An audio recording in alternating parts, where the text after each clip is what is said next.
Acast powers the world's best podcasts. Here's a show that we recommend. I'm Sunny Anderson, host of Food Network's podcast, Cooked and Booked. Are we talking about a maple heist? Oh, we've got heists, scams, frauds, and more. It's the podcast where food and true crime get blitzed, blended, and baked into one deliciously dangerous dish. He got $2,500 worth of damages for a soggy bread. Ill-gotten grains, girl. Listen to Cooked and Booked on Apple Podcasts, Spotify, or wherever you get your podcasts.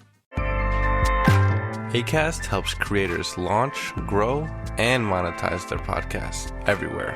Acast.com.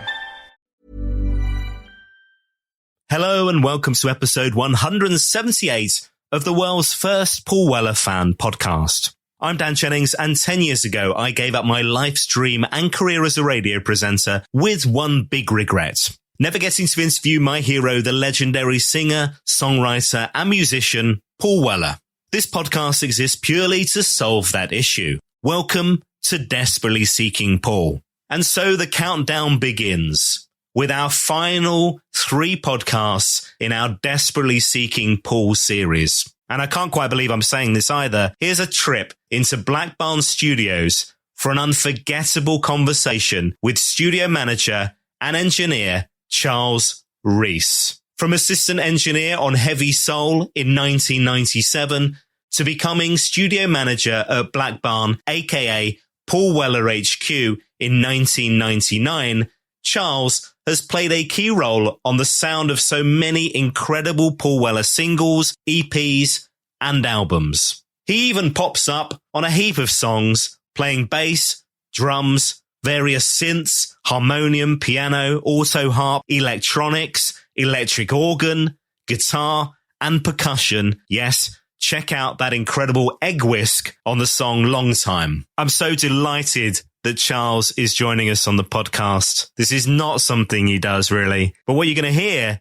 is his story. We're going to dive right back to the beginning, and we'll dig into some of those Paul Weller connections, some of those songs, those albums along the way, and really take a deep dive into the operational running of the studio, linking into albums like Heliocentric, Illumination, 22 Dreams, Wake Up the Nation, right up to date with On Sunset and Fat Pop.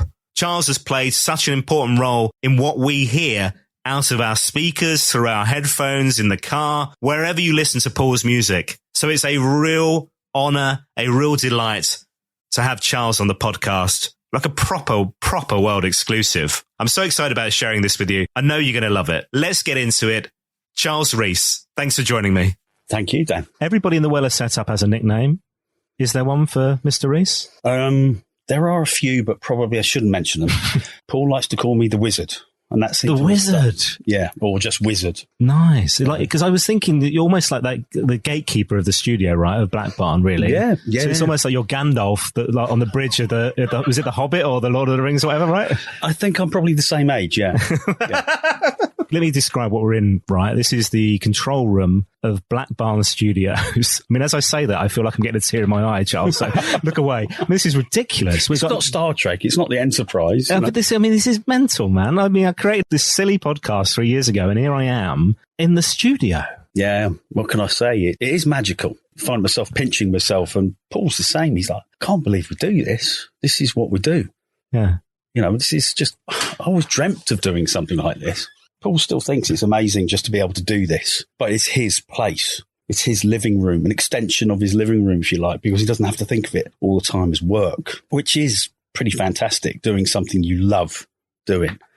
You know, I remember at school thinking, what would I do if it wasn't music? And at one point I thought, maybe I'll become a cabinet maker or something. But you needed too many qualifications for that. So that got scuppered. But it was always music. With growing up with my brother, he was really sort of a force in this. And now, you know, all the friends I've had, Jamie Johnson, you get a mention, mate. Nice one.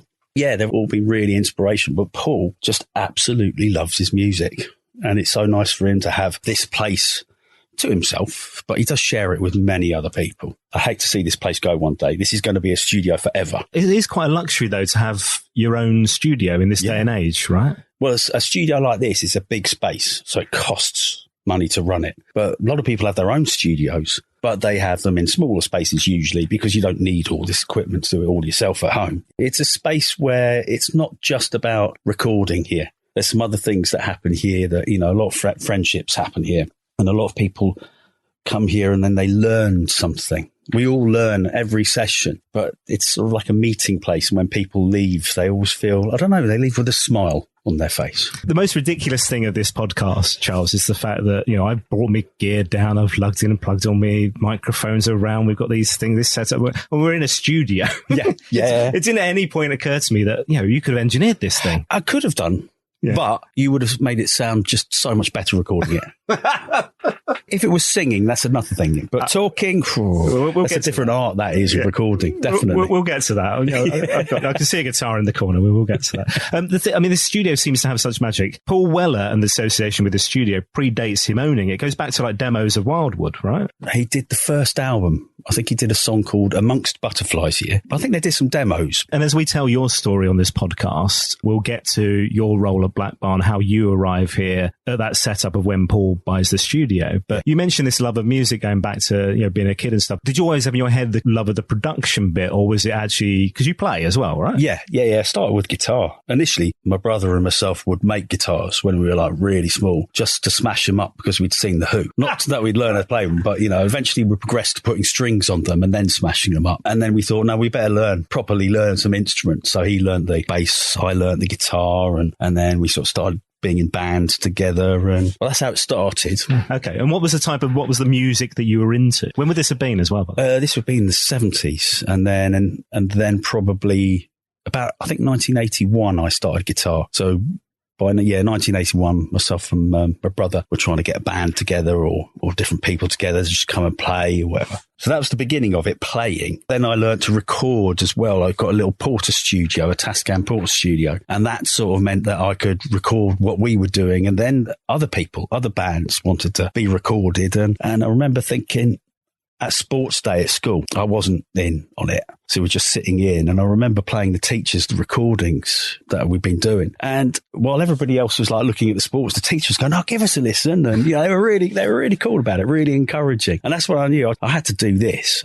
Even though, got to get my qualifications and all that stuff. It's got to be done. It had to be music, and it had to be really recording, because I saw so many people in bands. And I thought, if you're in a band, it's great fun to be in a band. But there's something about working with all these other people when you're recording them. And collectively, you amass all of that knowledge of what other people are doing and hopefully share with other people as well. And it almost feels as if every time I work with a new band, we learn so much off each other that they in turn, they're going to share that, and I'm going to share this with others. And it never ends. Presumably the Jam were an influence back in those days, were they? Or were they not one of your bands? Oh, no, I liked them, but I was late. I was a late bloomer, going underground. Everybody heard that. I just thought it was amazing. Never really a big fan, but the power of it always got me. And I'd like some sort of powerful music like The Who, and I'd say pretty much The Who were the biggest band. But then the Jam, I think they've done something more over time than The Who have done. So The Who were massive. They exploded in the 60s, and by the time they sort of hit the late 70s, Moon's last concert or whatever, it was amazing. All of that was amazing. But then it sort of petered out a little bit. I'm sure Pete Townsend or Roger would probably say, "Oh no, it's grown since." It has, but it's changed. It's really changed, and in some ways, changed for the better, because Pete's probably got more of what he wants in the music. But with Paul's stuff, with the Jam, he stopped it at its peak, so it couldn't change after that. That was it. It's like frozen forevermore like that, and it seemed to have grown.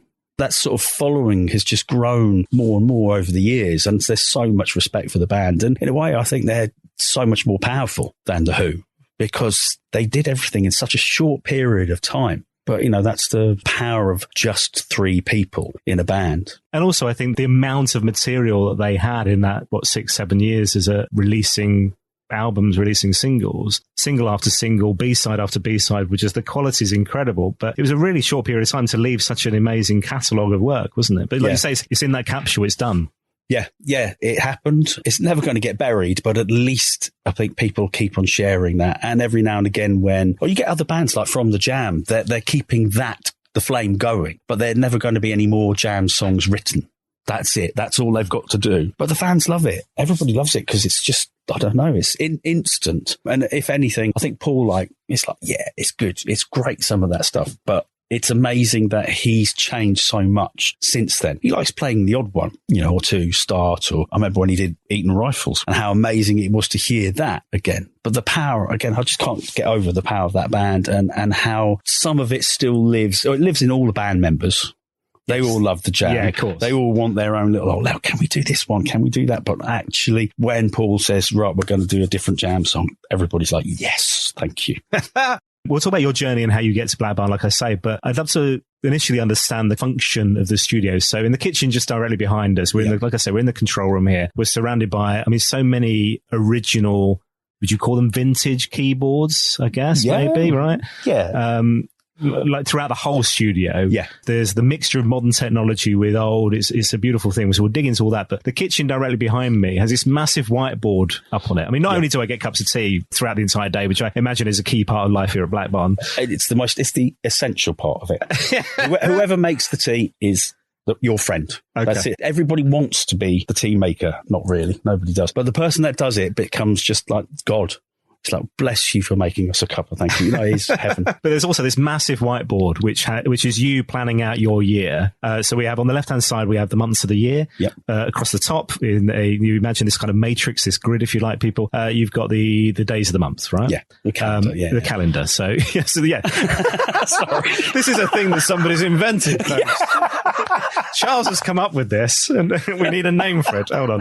Yeah, you're right. That would have been an easier way to explain it. I was trying to give people a visual. Hilarious. And on this, it maps out. So you start planning the year and and what's going to happen and whatever. Yeah. But you get to the end of the year and then you take a photo and just delete the lot, right? Yep. Yeah. Start again. It's great because you have this feeling, having done it for I don't know, 24 times now. I know what's going to happen. I know when we get to that Christmas period, everything sort of goes quiet, but it doesn't. Somebody will want to use the studio. And then we'll get to like the 2nd of January and that board is clean. All the dates on, all the numbers and everything on. And then it's like just rapidly gets filled up. It's like, tour. Right, let's put the tour on there. Oh, recordings. Oh, let's get some recordings on there. And it just, before you know it, when we're 6 months into June and everything's on there, by the time we actually get to June, we've pretty much got the dates for everything else. So it's, I don't know, but it's the same thing every year. There's almost the same thing going. Paul doesn't record an album every year, but he's always recording. So it just means that he might put one out every other year.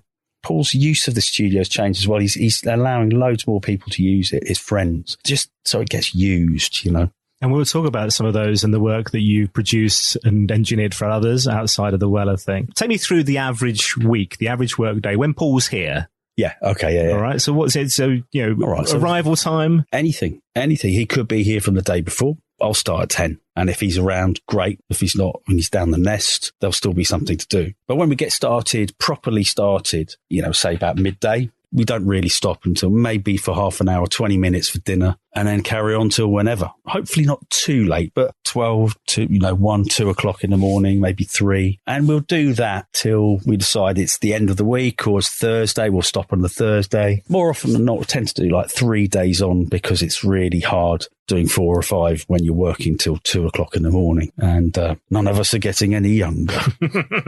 Has that changed much? A little, but I think that's only for sanity. Say on the album that we're doing at the moment, it's intense, but it's good to get things done quickly rather than mulling things over and listening again and again and again. So the intensity's up, but we've had to sort of shorten the week maybe. It's not that we're working every week doing the songs. Yeah, that'd be a typical week really would probably be about 3, maybe 4 days on, and maybe would leave on the Friday and everybody go home. And how often is it the full band are here or it's just you, Paul, maybe Stan, Khyber? What's the mix generally, the ordinary setup in that? Let's say Paul decides he wants to record 1 or 2, maybe 3 songs. Then we'll get some of the band down. It doesn't have to be all of the band. We don't necessarily need to have 2 drummers. But Ben will come down, Steve Craddock will come down, and we might get Tom, Jacko. Yeah, in fact, definitely Jacko for a lot of things because it's not just sax. He plays all the different saxes. He's pretty top on the flute. He's magic on the flute.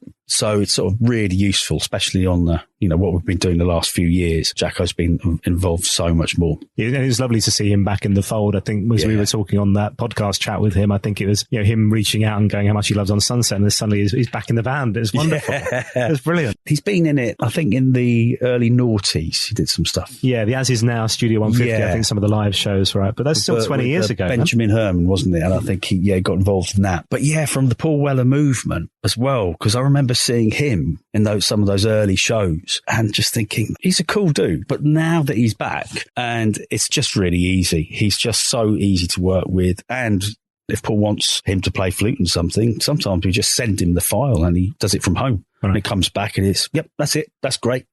Fantastic. Just so easy to work with him. Let's talk about your journey to get here then. So first of all, you grew up in Weybridge, which is up the road, right? Yeah. So always been local? I think we moved to Weybridge in 76 from a place outside of Oxford. 76, yeah. And then moved to Ripley. And then, I've stayed local ever since. So take me through that journey to, you want to work in music production. First job was at Silk Sound in Berwick Street. It was radio, it was jingles and adverts. And I didn't like it. It wasn't music. It was fun. I remember my first day was fun because it was running around between, they had another studio around the corner and making all the teas and the coffees. And it's like Bernard Cribbins comes in first, I think. And then Chris Tarrant comes in and all these people want to do their little adverts. And Craig Charles comes in. He was like at the end of it all doing, am I allowed to say products? Yeah. Dunkin' Donuts. Okay. Right. Well, if they can send me a box of Dunkin' Donuts, that'd be lovely. Right, yeah. And then ended up shouting with him at the end of it on the advert, just going, here we go. That was my first day. And after that, it was downhill and I just had to get out. And then eventually I got back into it with Phil Manzanera. He gave me a job and that was local in Chertsey. And an amazing guy he was an amazing boss and I've got a huge amount of respect for him because he's a player. He's not like technical. He's a player that just gets everybody involved, just wants to mix it up because that's essentially what Roxy did. Roxy Music were there to just big melting pot. But that's what he was like with musicians in the studio, always introducing everybody. Oh, you work with this person, you work with that person, rather than, oh, this is a technical session here. You're going to be engineering this. Just let it see what happens. You never know what's going to happen. And Phil was, I think he still is. He's like so open-minded about stuff. I always remember that time when so many of us around the table tennis table having dinner one night and he wanted to celebrate everybody's work at the end of the year, right? It's about around Christmas time. He decided that he was going to put on an awards ceremony and really mix it up. So, he invited quite a few people to this thing to sit around and everybody, it's basically just everybody patting each other on the back. Nice. But it was a really good spirit in those days. That studio, your first connection with Weller? Yes. Through Heavy Soul time? Yeah, because Paul was looking for a studio because the Manor had closed down. And he already was using, I can't remember what it's called. It was a studio in Beckington that was Van Morrison. Oh, the Wall Pack, wasn't that? Oh, the Wall Hall or something? Yeah, the Wall Hall, I think, yeah. Near where my cousin lives, right next door. And so he did a lot of the album there, but I think he needed somewhere else. Came to Gallery, loved it. And it just so happens that Robert Wyatt was there at the time as well. Around that time. So Paul got involved with Robert on producing a couple of songs for his album. Really got on well with Robert. So that got me to really work with Paul, recording Paul and with Jamie. Jamie would do a lot of the recording and I do the mixing. That's when I remembered Paul really taught me something. He taught me something which is, if you think you're going a little bit too far on something, you might be wrong. You might need to go a hell of a lot further on it. Louder, more of it, cut it. Just don't be afraid. There's a session we did with Robert. I was mixing it and I literally ran out of fader room. I needed to turn it up and he said, no, just make it louder. What? I'm thinking, this is just daft. So I remember putting it through another fader and it was just really starting to sound, it was horrible. And then I thought, oh my God, it's amazing. I see exactly what he wants. It was to be unpleasant. It was to sound horrible. And ever since then, I thought, you think you might know how to do something, but there's always that little question mark where maybe we could do this like better or just more of it or just make more of a point. I've worked with some other people and they're really reluctant to do that. They always like mix within the boundary. It seems to me that Paul has always been somebody who's been interested in the studio and using that as a tool. Yeah. as well, right? This isn't just an artist who rocks up, you've set it all up, he records his stuff, he goes home. No, he's interested in, like you say, pushing the limits, trying different things, experimenting. Right back to the Solid Bond days, right back to the Jam and sound effects and things like that. He must have known Beatles techniques. The amount of time the Beatles spent in the studio. It was their studio, EMI Studios. And that must have influenced him somewhat, what you can do. I mean, and Tomorrow Never Knows is one of those songs that they broke all the rules for it. And I think pop music came out of that. And that's a studio tool. If you hadn't have that studio, it wouldn't be that. It would just be a live track. So Jamie Johnson has been on the podcast. Okay. Yeah. And I mentioned to Jamie that you were coming on. And Jamie grasped me up, you did, yeah. And Jamie says, great, you finally got hold of him. He said, I hope you have a good day down at the barn. If you wanted to ask him a question from me, it would be, how come you don't call more often? Anyway, I know the answer. He lives in Black Barn World. He said, I don't know if it's interesting enough. Trust me, this is interesting enough. I don't think I mentioned it when you interviewed me, but you could remind him about his long hair. Oh, he had it. He had it for years. Me, Alice, the manager at Gallery Studios, we all used to nag him about getting it cut, but he was adamant that he never would. It was proper Francis Rossi long ponytail. Anyway, Paul Weller came to the gallery in about 1997 to do Heavy Soul. Loved everything about it, but said that Charles had to get his hair cut. It was gone virtually the next day.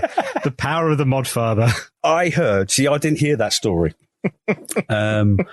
Alice told me that it was Marco Nelson that told her. That's what I remember. And the moment she told me that, I remember in the kitchen at Gallery, I just went, at last. Because I had been meaning to get it cut for ages. I just kept on bottling it. And that was it. Yes, so that was it. The next morning, straight down, all off. And I remember going to the studio and then Paul turns up and I just went, right, I'm answering the door. Right, so I go to open it and he looks at me and he's like taken back a bit and then just rubs my head and goes, oh, skinny! Like that. That's it. And it's like, right, yeah.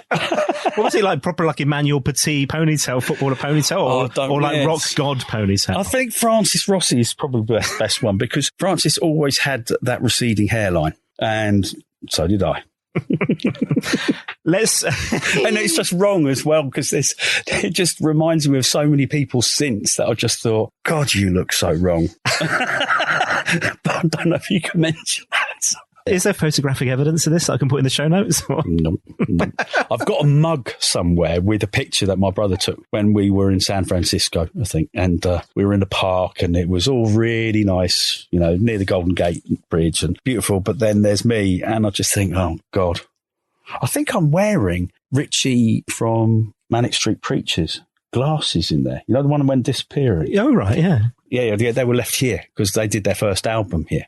I didn't know that. Okay. Yeah. This is pre-Weller, right? Yeah. Okay, 91, I think they did their first album here. And I used to come here in the mornings to clear up. And how long were you at Gallery then? From 92 till 97. Phil sold it in 97. And then we went up to London, up to Queen's Park and also just on the canal at the top, Portobello Road, around there. So we had a place up there, just moving from studio to studio until Phil got his purpose-built studio ready. And then that's when I started working with Paul. By the time Phil had settled in, Jamie was his engineer there. In fact, actually, towards the end of that, Jamie said, I'm going to record some of Paul's next album, Heliocentric. And do you want to come down and bring your bass? Nice. Okay. So we camped to Jacobs around this time that I was working for Phil, but actually I needed some work elsewhere to start broadening things. And then Jamie said, right, come down. And then that's when Paul asked, if I'd look after this place. So that would have been the end of 98, I think. And so I started here in 99. Okay. And it was obviously a studio that had history. Yeah. And like I say, Paul would actually use it as a studio, but it suddenly comes on the market, presumably. Yeah. So Robin Black, who owned it previously, who'd been working with a lot of people from the 70s and the 80s. Jethro Tull, close association with them, recording them. He may have done Black Sabbath, or there've been some bands that he's done before he had this place, and then he got this place and wanted to keep this going as a residential studio. Sadly, the 90s came along and the money started going down. And I think by the time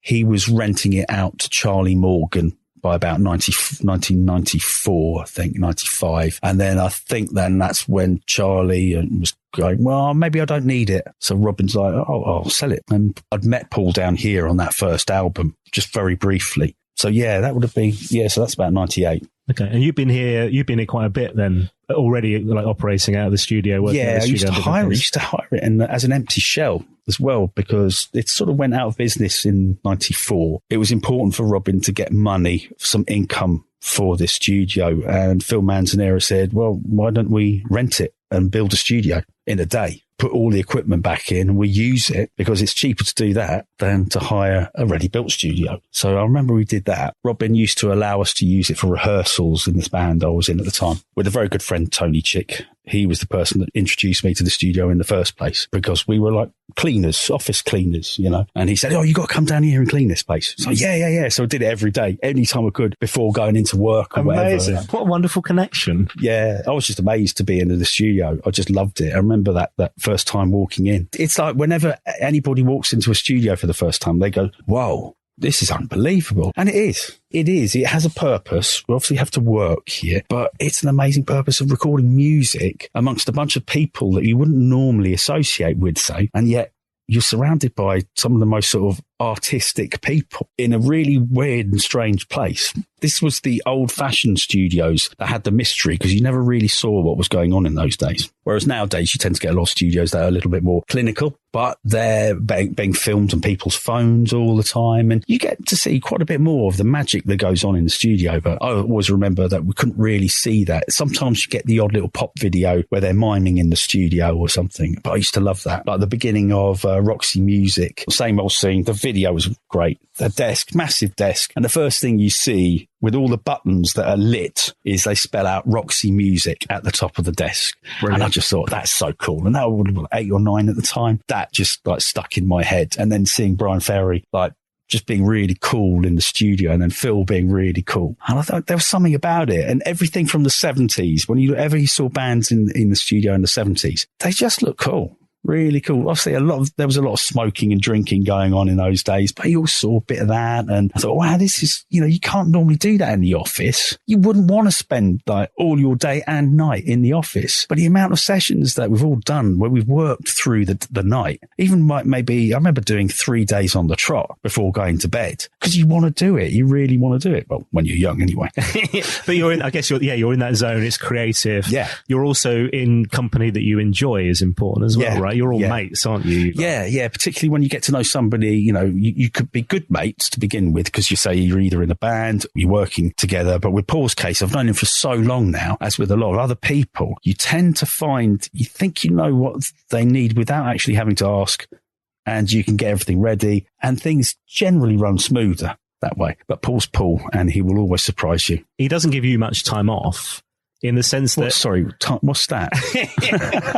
Well, because I always have this example of like, if you're a Kate Bush fan, as much as I love Kate Bush, like you're just getting an album every 15 years. Paul was pretty prolific. Yeah. To the point in this studio right now, there are things stuck up on the wall that I can't share with you folks yet. I say I can't. I don't mind to share. Do you know what I mean? But there are things stuck up in the studio where you can see what's coming next. You can see the deluxe things. You can see the song list of stuff that hasn't yet been recorded, all that kind of stuff, right? It's constantly on the go. And we know this from the amount of material we've had in recent years, from True Meanings and, Fat Pop on Sunset, all that. Yeah.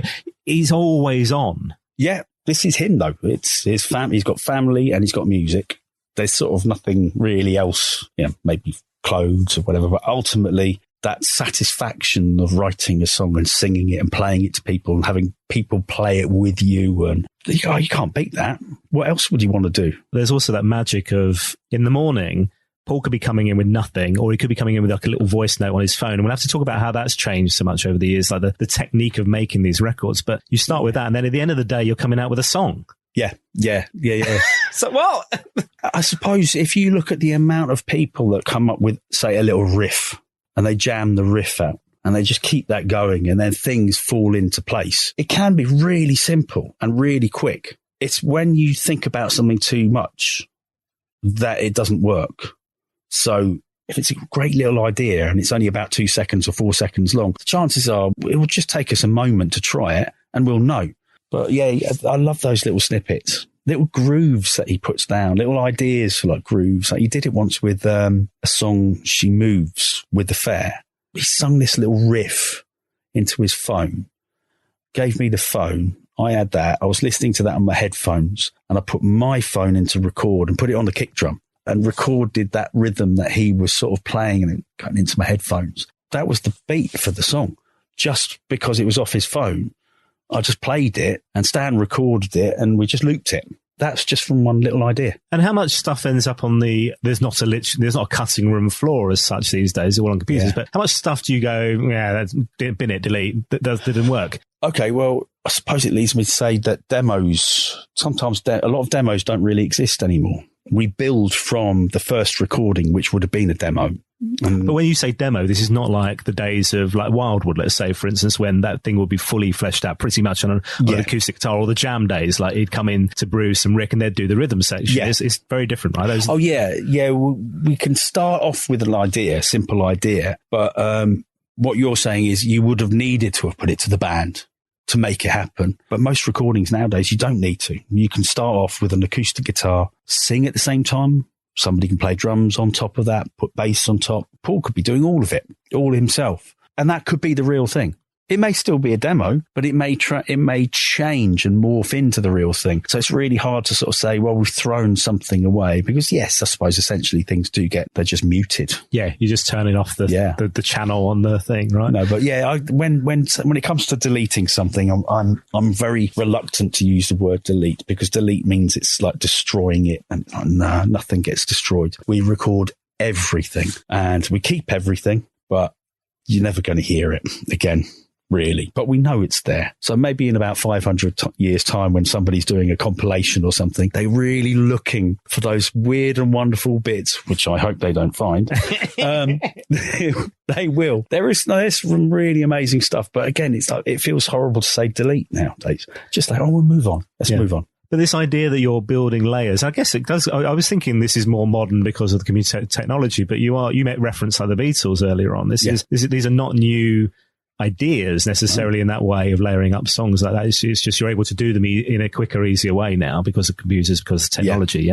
Yeah, sonically as well. When the Beatles were doing their thing, they were recording a bunch of instruments and then bouncing those onto one track. They had 4 tracks. They put 3 different instruments onto one track, and then they go record over tracks 1, 2, and 3, blah, blah, blah. You'd get a generation loss, a sound quality loss. Nowadays, we don't have to think about that. We don't even think about tape anymore. We rarely use tape. It's so expensive. No, just keep going, keep recording. And it's gone full circle now, where we start thinking now, let's just get this early on.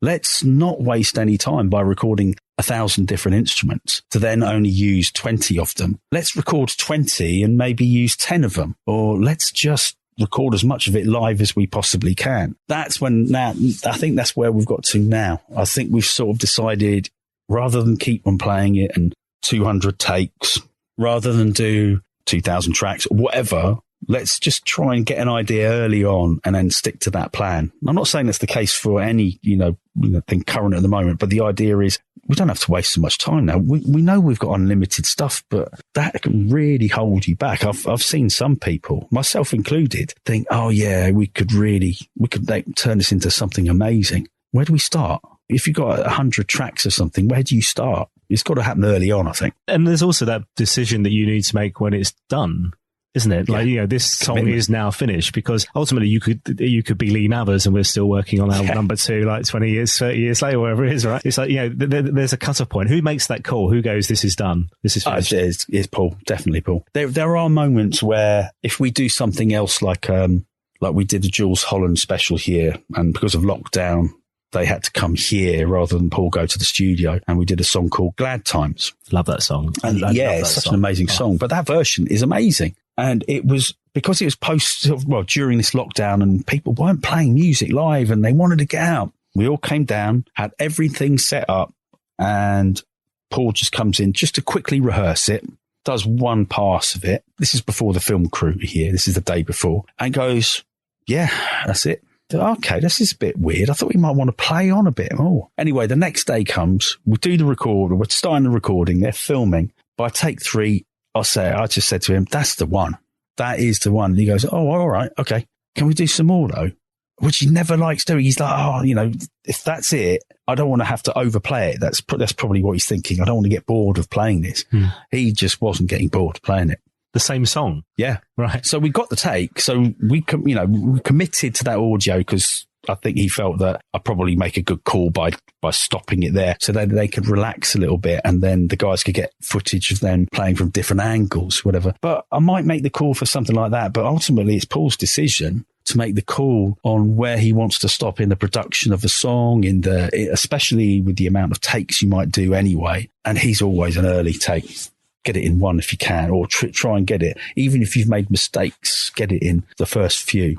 We'll talk about the current lineup, the current band that we're working with in a sec, right? Because that magic of the studio, that kind of osmosis I want to dig into. This isn't the first time Paul's had his own studio. Solid Bond has come up on the podcast a lot. The Style Council years, his own studio there. And they talked about this kind of vibe of it being like real family, cottage industry thing. Everything ran out of there. Very similar to Black Barn where, you know, you've got the offices here and stuff like that as well, right? But I think Mick was talking about the fact, and Brendan Lynch, talking about the fact that like in the morning they come in and you spend like an hour playing music to each other before you get started and stuff like that. There's still this kind of vibe at this studio whereby you're sharing inspiration with each other and things like that, right? Yeah. When Paul comes in, if he wants to play a tune, he'll play us a tune. And it's usually going to be an amazing thing. If he says it's great, there's something there and we'll be like, oh, wow. If I put on a tune, I don't really put on music in the morning. I tend to want to just start and crack on with what I want to do, you know, get on and do the work. But I think now that's transferred to the evenings. I think everybody wants to crack on nowadays. And then by the time after curry time or whatever, you know, it's like we'll go and work a bit more and then we'll have a listen to some tunes. And the bandmates sometimes want to play some of their stuff. And it's a really good time to sort of to hear what other people are doing. And I remember when Steve Pilgrim was playing Paul's songs a few years back and thinking, yeah, this is going to be good. This is going to be a really good album. But it's the best time to listen to music, you know. So I think Brendan's days, they started off by listening to tunes because it just got everybody in the mood. I think we're a bit older now and we just go, oh, let's have a coffee first and then we'll crack on or something, you know. Straight in. I love this. I mean, how many curries have you had from the Ripley Curry Garden? I'd like to think that Paul's kept them going. They've not shut down. The lockdown didn't stop it. You know, they survived through that. I think Paul helped them. But I feel like if you didn't like curry, you'd be screwed as a band member, wouldn't you? It's obligatory. You can be a vegan and still have curry. There is no excuse, you know. Yeah, and who's going the hottest, right? So as some of them going korma, right. Come on, who's ordering what? Well, Paul's a bit of a mixture. He won't go for the soft curries, but you know, he'll occasionally go for something like a madras or vindaloo, which. I'm not sure. Steve Craddock, he likes a madras. It's always a madras. And sometimes we've all done this. We all think, yeah, it'd be all right. It'd be fine. Nah. Too hot. Even the madras is hotter than the vindaloo. It's like, what? Where did that come from? And are we eating in or are we taking out? Are we bringing back to Black Barn? More often bring back. Yeah. Okay. It's a takeaway or they do deliver. Is that because you want to crack on or listen to tunes or whatever? You're still kind of in the zone. But it's hard to stop. And even when we do stop, I might just come in and just carry on and eat at the same time, just because there's like this moment where everybody else is talking amongst themselves. It's so nice to enjoy a curry and to work, you know. Sometimes you have to give the curry a bit more respect. So sometimes we're eating in. Yeah. I like it. The life of an engineer is very different to the band. Obviously, they can go, and producer, they can go away. They've done their bit. They're, like you say, they're chatting. They're chatting about the Beatles, which seems to be the most popular thing they're always doing, right? Whereas for you, it continues often because you've got to do the filing of the audio files, the labeling, making sure that when you come in the next time to review the track, it's all in the right place, all set up, and that your work's never done, is it? Yeah, I mean, sometimes it does feel like work in that point of view, but actually more often it's trying to get to that next stage as quickly as possible because I can't wait. I really want to get to this next bit where the band or whoever it is wants to do another recording or something. We can wrap this one up quickly. And with Paul, you never know how many songs you're going to record in a day. We got up to Heliocentric. We got up to Paul buying the studio. This was 99. Yeah. How much has the studio, as a working studio, as an environment that you're in, evolved in that, 23, 24 years? Yeah. Physically in its shape, no, not much has really changed structurally or anything like that. But It's dressed so differently now. It's treated acoustically so different now. Even the live room, Paul changed the shape of that. There was like a little drum booth in there that looked like a cottage within a cottage. That went. We've opened up that room, that live room. Sound-wise, it has changed a little bit. But vibe, it's just added so much vibe. The desk was already here, so we put in some big Genelec speakers. That transformed it for Paul. He loved them. That was courtesy of a friend of mine, Declan, who does the maintenance here. He was working with Mike Stock of Stock Aitken and Waterman. Okay. And he was getting rid of them. 10 grand, they're yours. They're only a few years old. They're like 50,000 quid.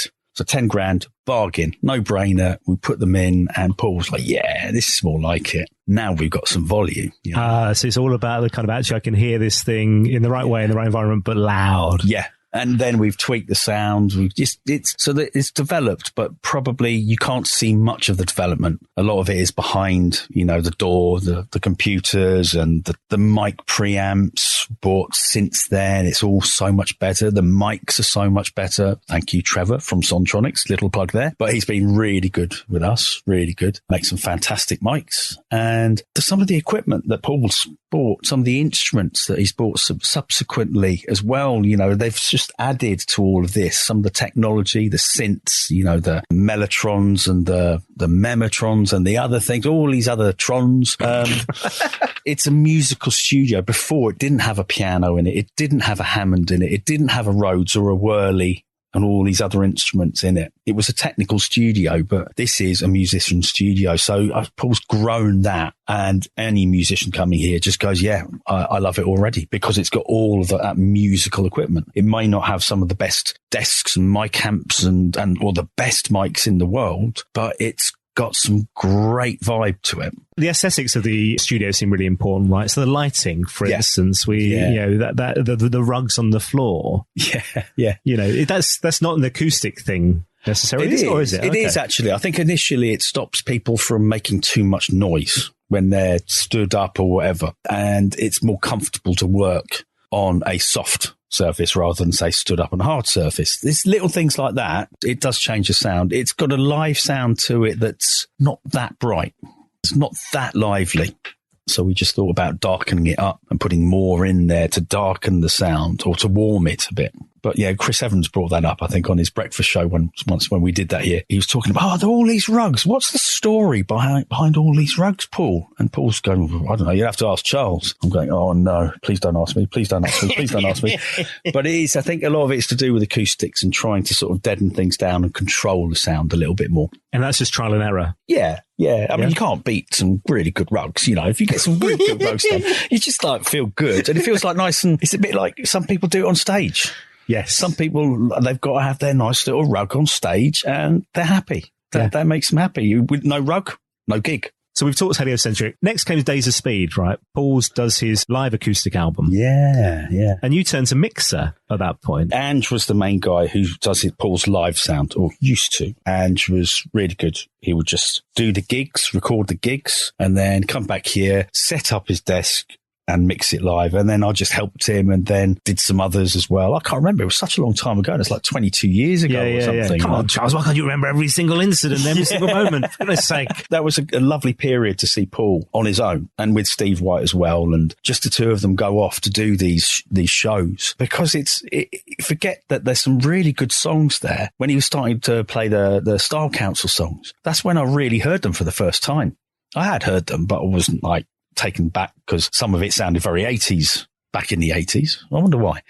But now, or then in 2001, these songs just stood out. That was a big time. I think that actually bled into the next album afterwards, Illumination.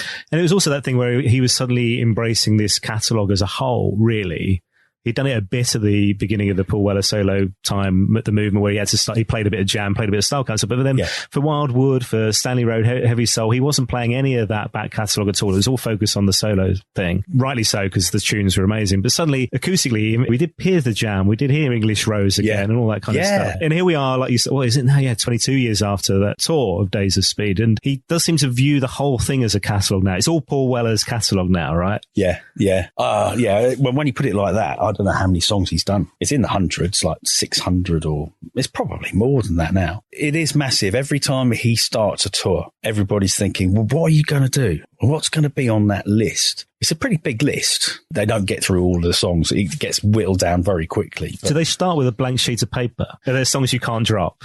Good question. It's not really my place to say this because Paul he's the instigator of what happens live. 100%. He chooses the songs. He comes in with this list, and then everybody sees the list in advance so they can learn the songs. And then, it just gets whittled down. But I don't really think about it too much. I just think everybody says, well, could you try this one or that one? And he's going, yeah, maybe, I remember he did Sunflower after a while of not doing it. And that performance that's on Jules Holland from about 93, is it?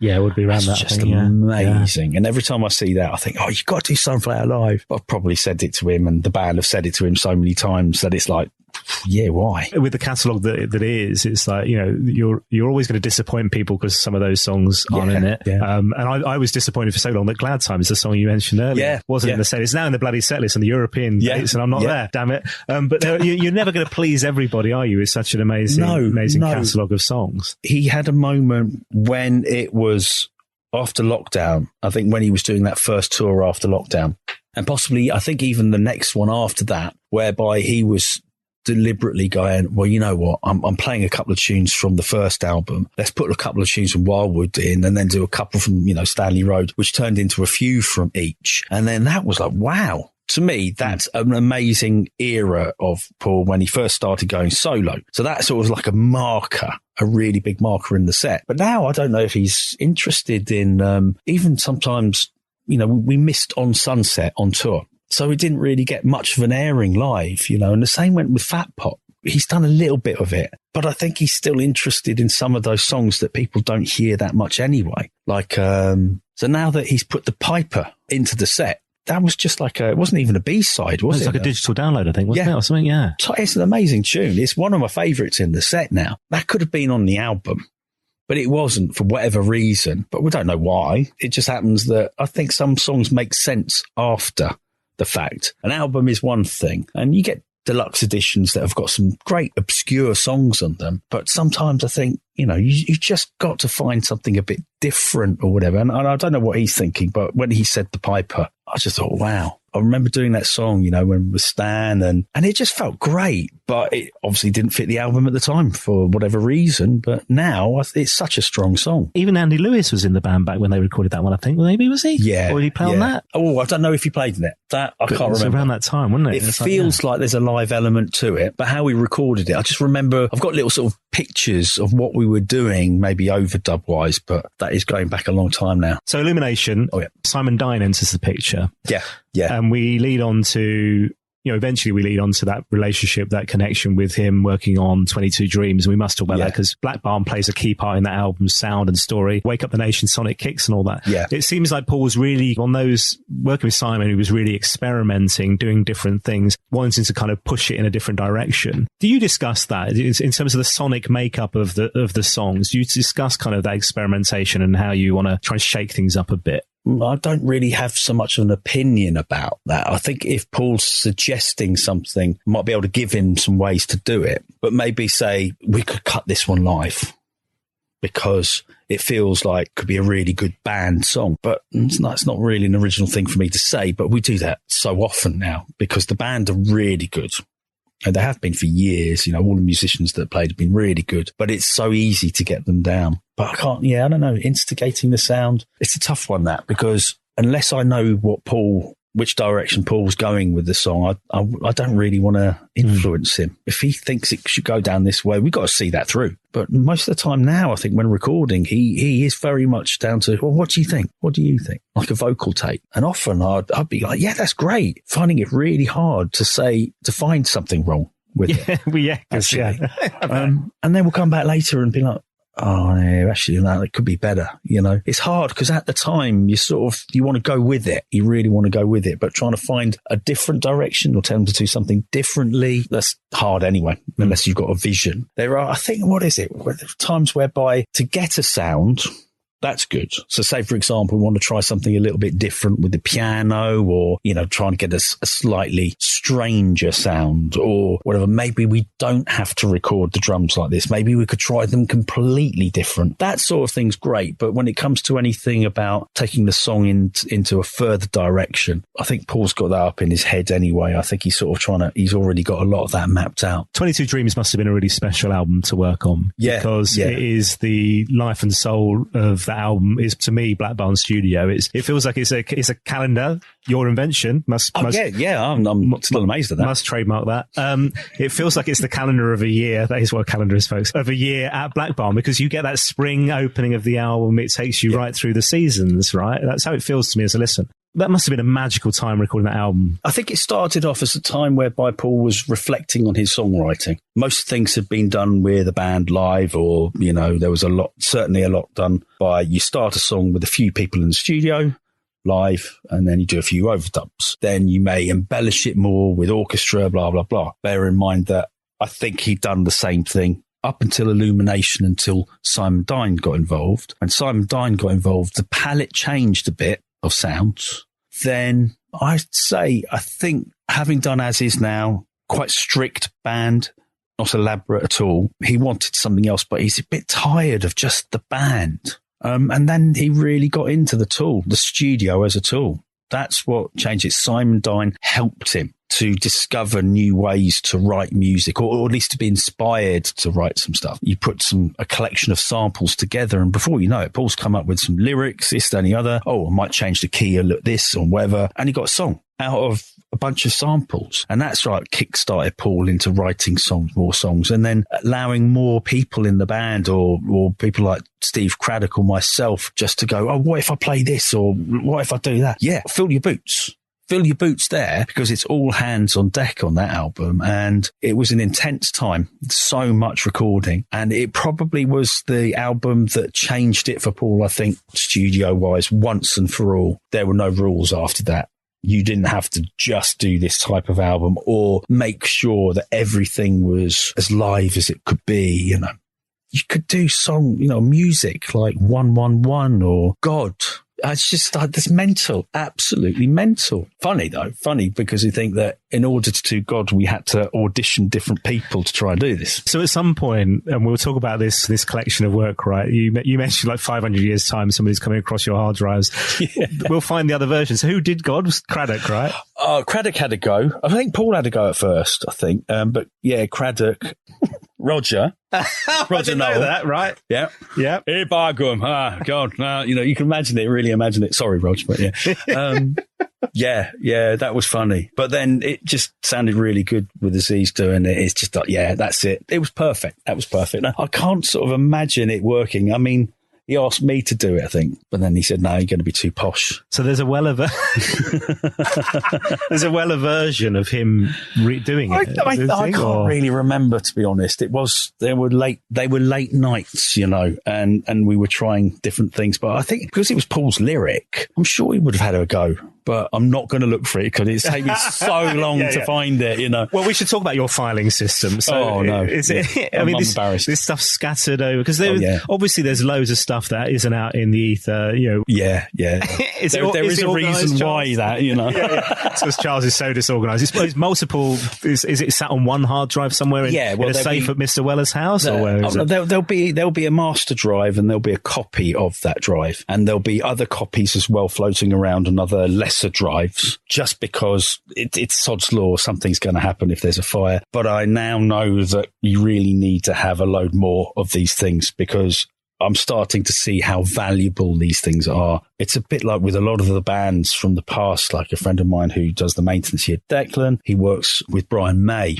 They're constantly doing Queen transfers. People up at Effects Copy Room in London, they do the bulk of the transfers for the main artists, Rolling Stones, U2, whatever. This thing is really important. And as the years are going on, I'm starting to think we need to get some of this off site more than just the label, more than just at the studio. Because someday somebody's going to come up and want to know what's going on, but they'll have all this information and there'll be too much. Yeah. So it needs to be refiled, shall we say, Because it's also that as you know, obviously Mr. Weller is a lover of the Beatles. We've had all these box sets where you get alternative versions and that kind of thing. Yeah.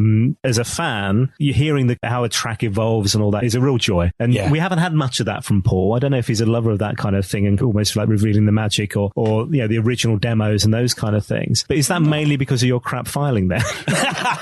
Yeah, well, that's between you and me, isn't it? Yeah. No, I'm joking. It's because we do so many different versions of a demo or something. We'll explore it, especially in the 22 Dreams era. There were so many things that we could use, you know. Like I said, when we did the demo for 22 Dreams, the song, I remember coming back, we all had a few to drink, recording over Paul's drums that he just played, putting it down. Paul didn't seem to mind. We carried on overdubbing. We did a load of other songs as well. And there'll be all these different versions, but we never really would come back to them because very quickly we knew, like with 22 Dreams, we need a better drummer. Let's get on with that. So we sort of had a bit of the backing track from Simon Dine. So it meant that we could redo that, if you like, start from scratch, but we weren't starting from scratch. But Paul felt that particular demo version was worthy of the deluxe edition. So, you know, that's how we get to there. Let me ask you about 2015, I think this was. There's this mad occasion at the barn I want to jog your memory on, okay? So if I say the words bank busted, nuclear, detergent and blues, does that bring back a memory? It does indeed, yeah. The men in white coats. So this was Michael Horowitz, who's no longer with us, sadly. I didn't know that. Yeah. Damon Albarn's here. Yep. Graham Coxon. Yep. And Mr. Weller. Andy Crofts as well. Okay, Andy's here as well. I've got a little bit of video I can show you of that. How does this come about? Damon knew Michael, and Michael probably needed a bit of help, shall we say, you know, and just a bit of encouragement to maybe just do something. He wanted to put it on vinyl, I think, Damon. So Paul obviously agreed, yeah, just do it down here. Come on, let's do it down here. And they thought it would be a great thing just to make it up, just to improvise everything apart from the poetry, which I don't know if that was even read in an order. I think he manipulated it as we were going. That first piece was like 55 minutes long, I think. And recorded as live. Yeah, he had Damon on the piano in the live room, wearing a white coat, one of the lab coats, the Black Barn Corporation coat, I think. Yeah, so Michael was in there. He was all screened off. He had his nice little lamp on his lyrics so we could see clearly. And Graham was in the live room playing electric guitar and sax at the same time. Paul was on synthesizers in the control room. And Andy Crofts was doing like echoes and things on old Echoplexes and Binsons and stuff like that. And we just had it pumping through the big speakers. And it was insane. Absolutely insane. And I will show you a bit. I had to. I couldn't believe it. I never take footage of what they're doing. Never filmed anything apart from when, say, Marco, my son's doing a bit or something, you know. It was nuts. And it will make sense. If anybody listens to a bit of it, feel free, please. It was great. It was good fun. It was good fun. It was good. We all got told off by Michael as well. Oh, really? Misbehaving, yeah. Well, we started to enjoy ourselves a little bit too much and found it funny. So it's not funny. It's not funny. Like, okay. I mentioned earlier on that I wanted to talk about some of the other people who have recorded here. Many of them been on the podcast, actually. The Weller alumni that I mentioned. And you produced their albums. So people like Steve Craddock, you worked really closely on. Yeah, on his first album. On his first LP, which was recorded here, right? Yes. Before Steve had his own studio set up, I guess, yeah? Rhoda Dakar. Oh, yeah. Yeah, that's a while ago, yeah. Stone Foundation. Oh, yes, yeah. The last 3 or 4 albums, I think. Let's talk about those guys because they got a really lovely connection with Paul. At the time of recording just the other day, they were supporting on the European tour. Neil Jones was up doing Broken Stones with Paul, which was lovely to watch. What do they like to work with in the studio? They're great bunch of guys. I'd sort of heard of them before. They came to the studio to get Carleen Anderson to sing on one of their songs. So I recorded that. And I thought, I quite like this music. Never really noticed them before. And somehow or another, they'd mentioned it to Paul. Both the Neils mentioned it to Paul. Paul said, can I get involved? So once Paul was on board, the studio, therefore, was like, here you go, guys, have the studio. Let's get this done. Paul ended up producing this album. And I thought they were really fun to be around. They just friendly. They obviously know what they're doing. They're addicted to soul music. That's their life, you know. I've never met a band, actually, that seemed to want to work so quickly at getting a live take done.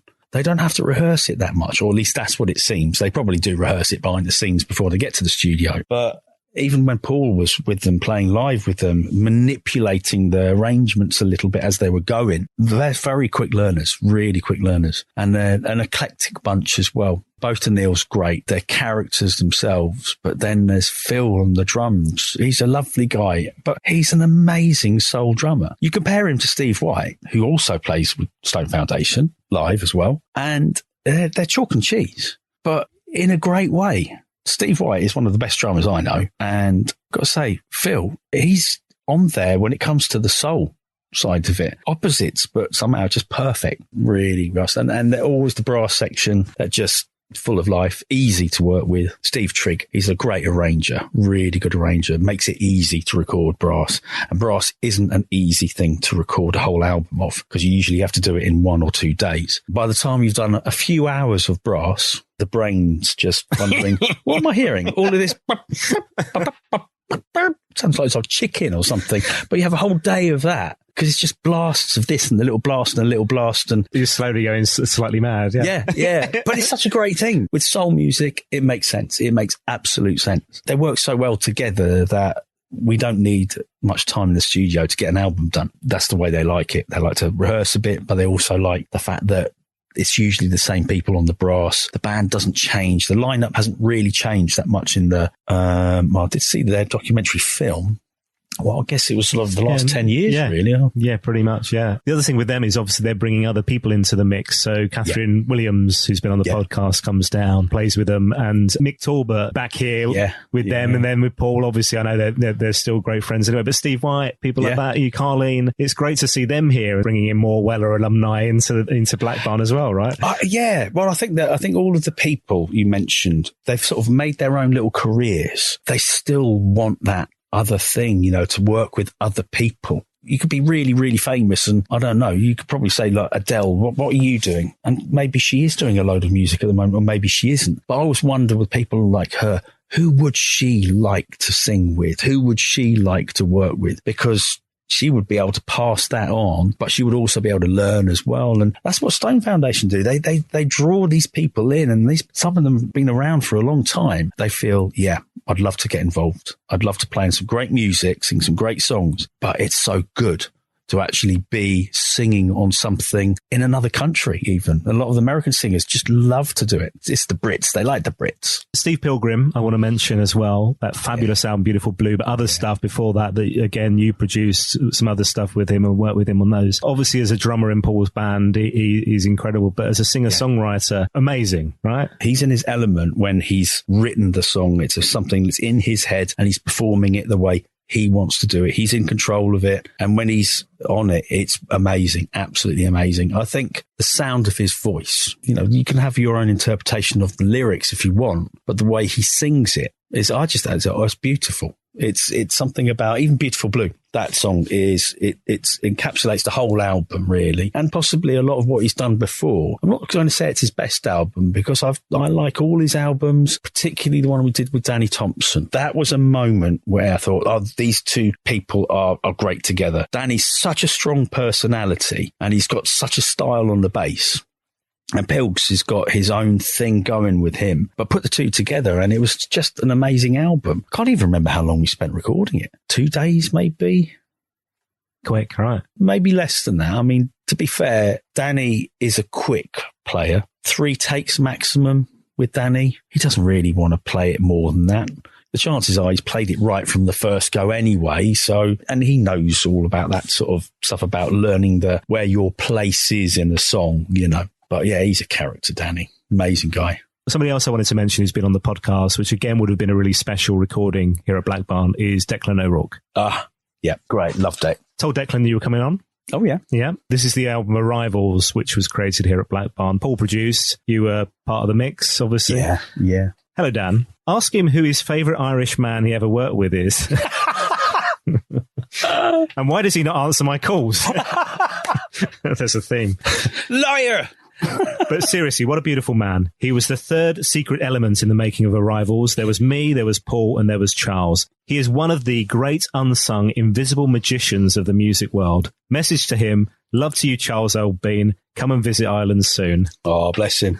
He's amazing. Love Declan. I'd never really heard his music before Paul introduced it to me. And then when I started doing my homework before Declan turned up, it was, why did I not hear this before? He turns up and instantly it's so easy to work with him. I think we had that album done in 6 days, or at least Declan playing and Paul and those overdubs. There may have been a few orchestral things. Yeah, I think they had some of Hannah's stuff added later on. Yeah, wasn't it? Yeah. But that was it. Oh, it's so easy to work with. But he is a perfectionist. It's a strong point. It's not a criticism, Declan, so I'm not having a go.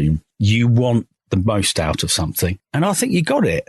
Because he had to work really hard as well after we'd recorded it, where he was sending me ideas of which take could work best. And he's a master of that, editing and just trying things out and getting people's opinions of it. He's great. He's fantastic. But the idea of Declan just doing this album and it being the end of it, that was quite sad when we finished it. And then when he said he couldn't do a gig in this country because of COVID, I think it was Declan's idea to then do it in Dublin and have it filmed. And then we were here in Black Barn doing Paul's and Ben Gordelier. And so we had Izzy as well on the cello, and we had Anthony from Stone Foundation on the sax. So we did that live here. Declan's in Dublin, and it was great to then just be involved with Declan again, doing this live performance for film, mixing it. And so it's just great to be involved with them again. Declan, when are you doing your next album?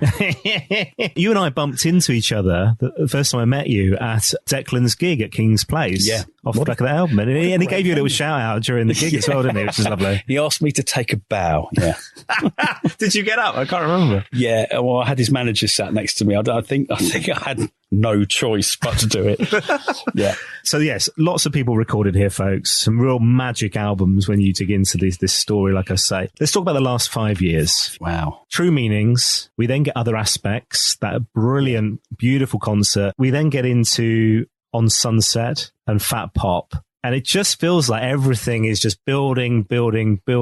Yeah, he won't stop. I don't think he can stop. I think he just sees it as a case of the more you do this, the more you gather, the more knowledge you get, the stronger it makes you. It's definitely done it to his voice as well. Yes, he sounds better than ever, right? Because I was listening to some other stuff the other day on headphones and some Style Council things, like Walls Come Tumbling Down as well. And you listen, you go, I love these songs. I sing along to these songs. But if you listen to the vocal performance, and this might not get me my final episode with Paul Weller, so be careful, right? But if you listen to the vocals, like vocally now, he's never been better. Listen to the way he sings English Rose then, and listen to the way he sings it now. It's such a difference. His voice is huge now, whereas that back then, that there was almost a sense of, gotta say innocence, but maybe a bit of naivety or something in the vocal cords, not in the lyrics or anything like that. But the way he sings it now, there's something about, I don't know, it's not just smoking. It really comes down to you keep on singing and you use that muscle and it does get stronger. His voice is 10 times bigger than it was 30, 40 years ago. It's developed so much. And also, I guess he's seeing it as like an instrument that he's using, and he knows how to play that instrument better than ever.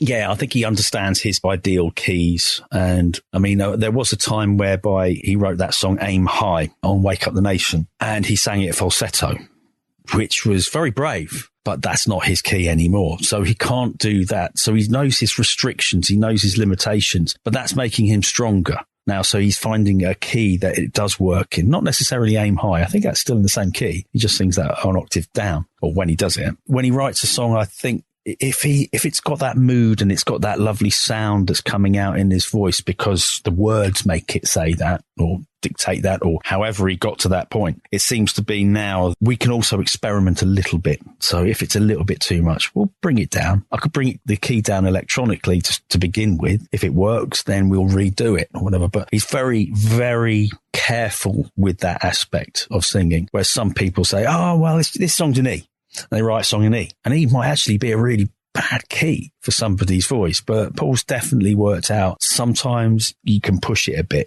or put the capo on the F or the F sharp or whatever, just to get a little bit of to that point where the voice is just right. And alternatively, you can push it too much, but if you go down the other way, it can sound a little bit lackluster. So I think he's worked that out. And the sound of his voice, the fact that we don't really have to do that much, say, comping on his voice. In the old days, what you used to do is record several takes of somebody singing, and then you'd go through each take and find out which part you wanted to use and then put that onto a track and compile it all together, and then that would be your lead vocal. Whereas now, if he doesn't like something, we'll just sing over the other bit. If he doesn't like a bridge, I'll sing it better. That could be 2 weeks later. We'll just stick up the microphone and he does it. Just there and then. We're not like questioning, is that the same sound or anything? So if it sounds different, it's just because he's singing it slightly differently. So he's aware of that. So he'll adjust it. Whereas like you asked me that 20 years ago, I wouldn't have known. If it sounded a little bit rough, we would have maybe blamed the mic sometimes, and that can still be the case. But now we've really honed into it. He knows when his voice is really working. You know, you can tell that if we get him in the morning or the early afternoon, what would have been maybe terrible before, because it would have been really hard work to sort of get your voice warmed up. I think he's already warmed up because he gets up so early and he's up and down and off to the nest for some coffee. He's raring to go. So the voice is there, and it's so much easier to record him now than it was 20 years ago, which is, when I look back on it, it was amazing sometimes we got through some of those sessions because it was really hard. You had to be on the ball. Paul wants you to really be listening. But when it's late at night, it's very hard to make those judgments. But now we don't really make those judgments late at night. It's not fair, I think. I think it's not fair on people's sanity, We'll still listen to the album or whatever it is we're doing late at night. That's fine. We can listen to, like on 22 Dreams, I think we had a moment where that last piece of music, Night Lights, we had a moment where we'd finished it. And it was quite a place to get to. There was an awful lot going on into the recording to try to get it to be different. Even recording the sound of the music in this room with a couple of Neumann 87s, right? And just putting them in the room, turning the room up and recording the sound of this room, putting that back then into the mix. It's like, why would you do that? Because this room sounds a bit weird, actually, when you listen back to it. So we really got into that, finished the mix, and then Paul wanted to listen to it. I was looking at the time and maybe it was like 1 o'clock or midnight, say. And the music is 6 minutes long. Now, we stopped playing it. We did 9 more trips on that song and it was 1 o'clock. It must have been 10. By the time we got to the end of it, rewind. We just love that tune. But that mentality of like, you can still do it late at night, but you don't necessarily have to sing, but there's always a time to listen. Not just the vocal performance, but the songwriting, the songs on Sunset, on True Meanings, many of these songs are like some of the best songs he's ever written. You think of a song like Gravity, you think of a song like Village. These are just brilliant, brilliant songs. So as an engineer in that and producer working with them, it must be such a buzz thinking that you're working with somebody and you're creating some of their best work in their entire catalogue, right? Is it? I don't think it's their best. I don't almost feel like you're doing something that you think is going to be really good because everybody has to, all hands on deck. We've all got to make this as good for Paul, but we've also got to enjoy it ourselves. I don't know. I think got to allow it for a bit of error, and it may not be the best because everybody's got their own opinion. Village is a great song, but I'm probably the odd one out where I'll pick another song that everybody else goes, that's that, it's not as good as this one. They're all good, but I'm biased. On Sunset comes out. We can't tour that album because we're in lockdown. Paul's reaction is, we go again. All right. So you're like thinking, let's have a little breather. Let me put your feet up, I'll tell you what happened the week sort of more or less before lockdown. Paul was down here for the week. And on the Monday, it was like, great. Yeah. So, can't wait for this. This is going to be mental. By the Thursday, it was like, fuck this. I just have to do another album. That's it. Fuck it. It was we'd all seen those days, the way the world changed in just a matter of days. This country did anyway. Yeah, so that reaction was, I'll just have to do another album. I've got to do something. But there was no, I'll sit back. It's a bit like me creating a podcast, It's like you have to do something to keep busy, but also, I guess, keep that creativity going because he's in the zone. It's like, if he's not going on tour to do these, well, that's what I do, right? I create music. Yeah. So I'm going to put a question to you then in that case. So did this start because of lockdown? This podcast? Yeah, pretty much. It was something I'd wanted to do for a while. I was a radio presenter. I missed bits of it. I didn't miss playing the crap music and talking about celebrities all the time, but I miss broadcasting. I miss the journalistic side of my life when I was at the BBC and stuff. And I'd always wanted to do a Paul Weller podcast, right? And for ages, but I couldn't think of the angle. Yeah. Because it was, anybody can do a Paul Weller podcast, anybody could start that thing. It needed to be unique. And it was during the lockdown when I thought of that idea of And it's true, you know, I never got to interview Paul when I was a radio presenter. No, I've heard this every time.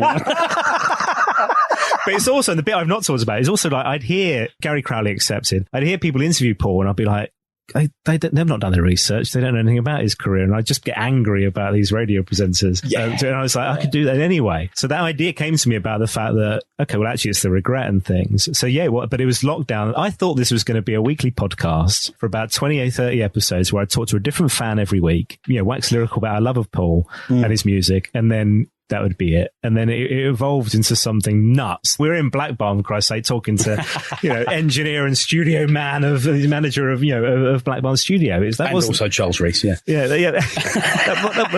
Gandalf. That wasn't an inventor of the calendar. That wasn't the idea. Yeah, that wasn't the thing. This was meant to peter out after like 30 episodes. I could get on with my life, you know. And but it was a lockdown. It was a December 2020 project. It was a lockdown thing. We started recording in the summer of that year. And then, 3 years later, this thing's still going. Yeah, fantastic. Yes, thank you. I've been Charles Rees. This is the Charles Rees Show, and we have nice to have Dan Jennings in this week. I like being interviewed. It's nice. Fat Pop, recorded remotely, so people were emailing. You were still here? People emailing stuff or what? Yeah, because I was living here at the time anyway, so my bubble meant that I was in Paul's bubble when he was here. So legally, everything was all above board. Everybody, we still had to send things out for people to play to. They couldn't come here though. So Ben was always sending us drum takes, and we had a few things. I can't remember the precise things that we sent out, but people have mentioned on the podcast talk of sending like click tracks, or like you start with a click track. What the bloody hell is a click track, Charles? Well, a click track is just something indicating the time that you play to. So all music usually has a meter of, say, 4 beats in the bar. So you need those beats in the bar, and everybody sort of knows where they are, so they play along to it. And those beats we call a click. And is it literally like you hear the thing on the track? It can be a beat. Somebody can play just the drums, and we can loop that up, and that could be a click track. It's just so everybody plays to the same time and keeps to that time. It's a guide. I mean, you could say that, what's that Blue Oyster Cult song called? Don't Fear the Reaper. Oh, yeah. Cowbell. That's the click track. Okay, all right. It is just a generic term for here's the beat, follow this beat or whatever, do what you want on the beat. But just sending out a click track, you'd need to send out something else. Okay, so something with it. Okay. And so you got Ben Gardelia emailing your stuff. You got Steve Craddock from Devon emailing your stuff. Like WeTransfer. What are they doing? Still glides to stream, I think. Yes. Yeah. Well, because they've all got their own little studios, and Steve's got a nice studio. It just made sense. I mean, Jacko got stuff from Jacko because he's got his own little studio, and the stuff that he sent us is amazing, which I have mentioned before. Jacko, that'd be 20 quid. Thank you. We didn't have a choice. But such a different way of creating an LP. Yeah. And is that something you carry forward to the next thing and go, well, let's do more of that type of stuff? Or in the end, we didn't really like it. Okay. I had to be honest. Most of the drums, not all of them, but most of the drums that Ben did, we got him down when everybody was released from their own self-imprisonment. Ben came down here and we got him to redo most of the drums that he'd done. Just, it's too hard to explain the differences. Can you change this? Can you change that? Oh, what about this? And what about that? It takes so long to do that. And particularly things like the sound, it's very hard to convey that. But he's really good, Ben, really good. He would do anything. But we felt after a time, look, we need people. We need the physical human being, in the room, especially for something so fundamental as drums. With a saxophone or a flute, Jacko's, he's really good at that, and he can get the sound. So that's fine. And if we want him to play another version, he's quite happy to come down here and expand on it or something. But yeah, it got a bit tiring doing this sort of waiting for the files to turn up. And, yeah. And there are other ways to do it. I've heard of people doing it across the pond, absolutely live. You can have a session running in this country, I say Pro Tools, and you can have that session open in America at the same time. And you can be looking at what each other's doing.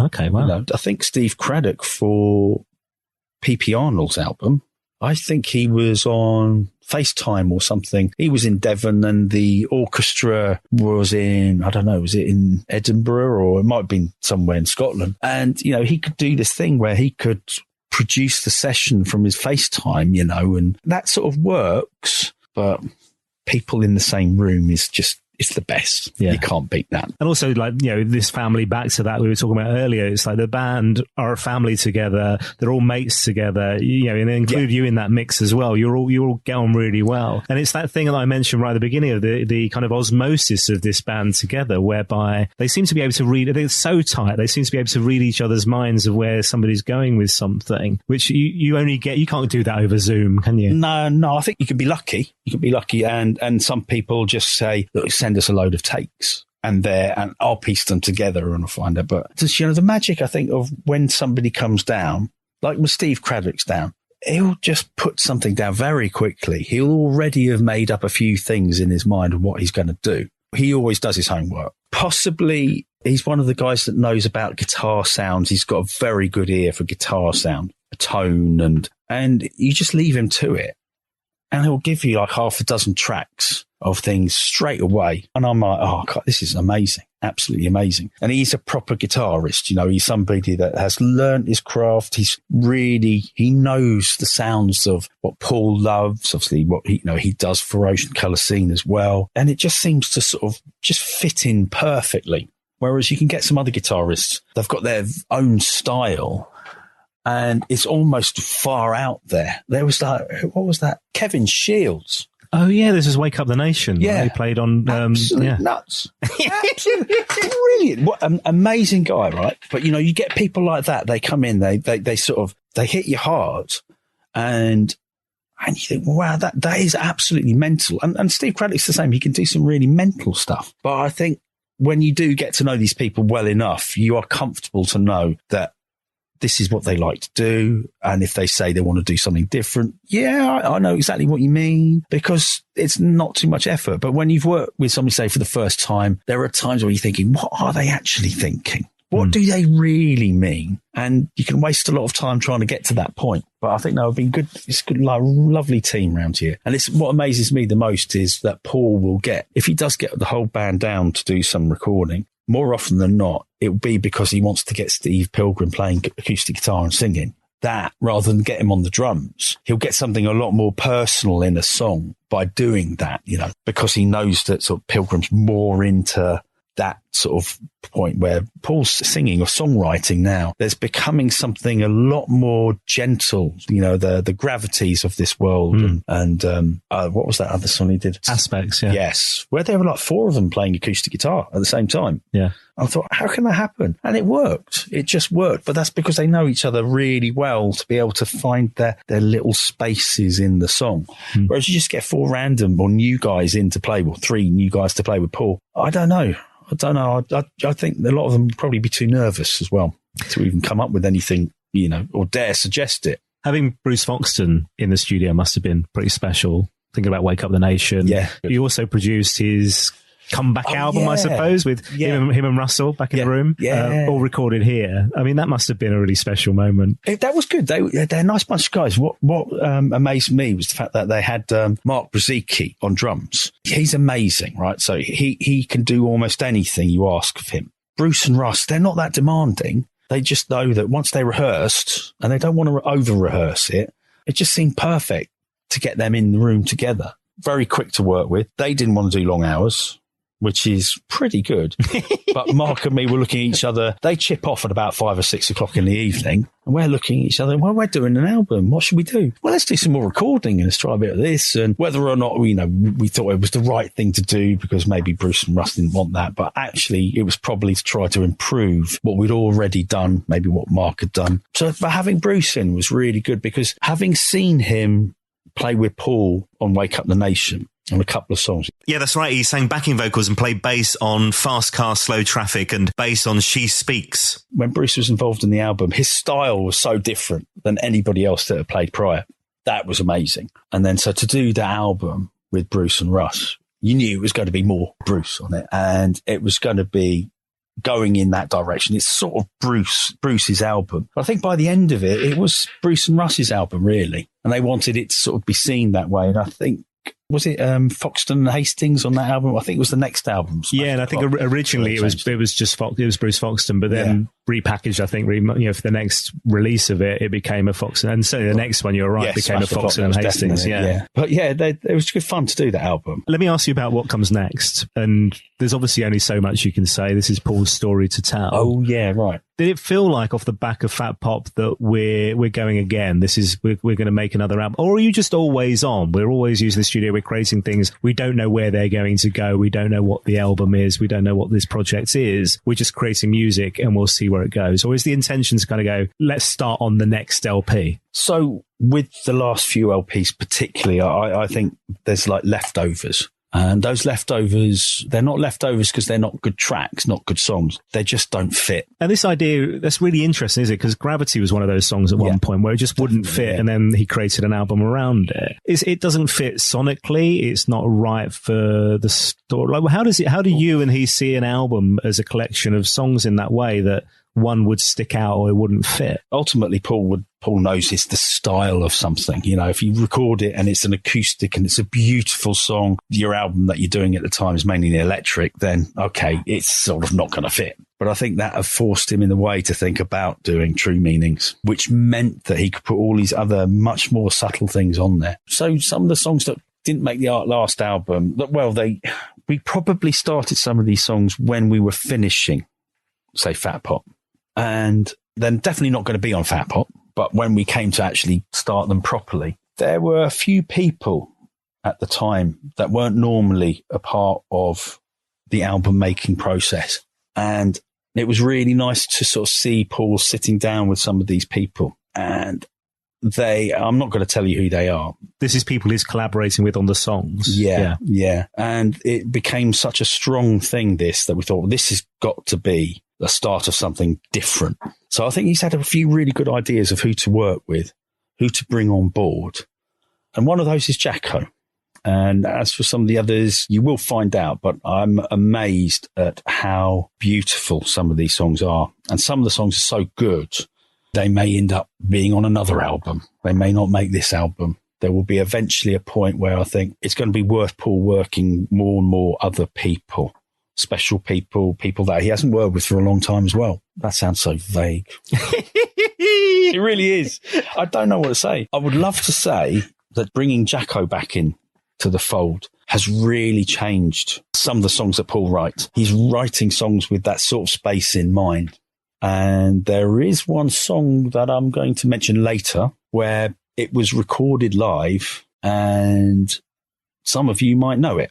Some of you may have heard it on something, a TV drama that came out just after Christmas last year called Without Sin. And that is such a beautiful song. And Jacko is floating in and out of it. A large part of that is this lineup. But the people that played on that song, Paul's played with before. But this time round, I think on this album, it's much more sensitive to what's going on, I'd say. Can't really talk about anything else yet, but I will talk about that song in question is Burnout, and I'm going to mention it later as well. Oh, yeah. Okay. I mean, it's always special. As a fan, you try and pick up snippets of what's happening in Weller's World, and, what's coming next. The stories of who's working on things and whatever, and you get little bits and pieces. And there was something I wanted to ask about that, which was about road testing songs on the road. I saw him in Amsterdam in, what would it have been, April, May, something like that, I think. And he played a song that was called Take. Yeah. And this was a new song he'd written with Noel Gallagher. Cut to the European tour that at the time of recording here, we're just in the middle of. And there's a song on the set list called Jumble Queen. And I saw it and I was like, bloody hell, I'm missing the European tour. I'm missing another new song. Yeah. It's the same song, right? It is. It started off as Jumble Queen, or maybe Bad Honey, which then became Jumble Queen, which then became Take, which then went back to being Jumble Queen. There's this sort of morphing of song names and things, but it's quite normal for that to happen because the song progresses. And this song was quite straightforward, but it progressed as soon as the band started to play it live. So when you saw it, even though we recorded it by then, when you saw it, Paul's playing electric guitar on it. And that was quite instrumental, what he was playing, and then what Ben was playing on the drums. That was quite instrumental. So we sort of revisited synths. Oh, really? Because you got that a lot back in the day of like the early solo stuff. Like Wildwood was an electric song on an electric guitar at one point and all that, you know. Right. Yeah. And so that kind of idea of bedding in a song and then working with you to capture the moments and stuff is really interesting. It can just be Paul sat down on an acoustic guitar playing to maybe a click in his headphones or a basic beat in his headphones and like doing a basic take of it. You know, it could form many different ways, but the fact that he's gone to play it live and then revisited the song just to give it a little enhancement makes me think, it is a really good song. It's so much stronger as a result of it. But when everybody comes to hear that, you know, next year at some point, it will make sense. It's not a million miles from what you're hearing live. It's just there's some different people on it again. Who I can't name. In terms of the relationship between you and that working relationship and creating, that relationship builds and builds and grows to the point where you need that trust between an engineer and an artist to make it work, to be able to produce great work. You have that between the two of you, clearly. I mean, I've always sort of looked up to him, I think, especially since the solo, when he went solo. Well, I love what he did. I love the character of like bringing back guitars into music for him. And I just respected that, just a natural, normal respect for somebody. But because he's such a good musician, such a good singer anyway, it sort of puts him higher on the pedestal, you know, and that's quite a hard one to, you know, it's not easy to work with somebody at first that's really that good. But I think now, and over the years, he's just been really good. I think he's a really good boss. I think he's one of these people that has always listened, even though you don't think he's listening. He's very shrewd. This is what he's like in the studio when he's listening to music, when he's listening to what we're doing. There's something going on in there that he's also thinking about other things. He's seeing the bigger picture. Yeah, so I think now with Trust, he's done some amazing things to my life, and I think he's my son Marco's godfather. He's trying to sort of keep things, I suppose, those that are close to him, to help them, because we can only help each other out. And I'd do anything, if he wants to record anything, it's like, yeah, absolutely love it. And I think the fact that I could try to make it as painless for him as possible, or at least that's what I think. Maybe whether he thinks that or not, I don't know. But we'll find out. Probably goes, hopefully. God, I wish he'd just shut up. Wish he'd just shut up. In a way, I suppose it does speed things up. We can get something done fairly quickly without him having to then try to trust another engineer. Although there's some amazing engineers out there. I know he had a very good experience of working with somebody up at Abbey Road recently. You know, he does like working with other people, and you should always mix things up. But the trust thing, definitely. I always find it hard working with anybody else that's of like such a similar stature. But over the years, I've worked with some people. It's like Ray Davis, unbelievable guy. You think he'd be great to work with, and he was. But he's so remote. He didn't want to tell any of us what the words were, the lyrics were for the songs, so he wouldn't sing them. The band would have to play them, but he wouldn't sing them. It's like, what? But, you know, you get a lot of people that they've got their things. It's like, you know, they're probably amazing people to work with, but when you actually come down to it, they've got their quirks. Well, Paul's like, no, he's just down to earth. He says what he's thinking, and he doesn't want to confuse anything.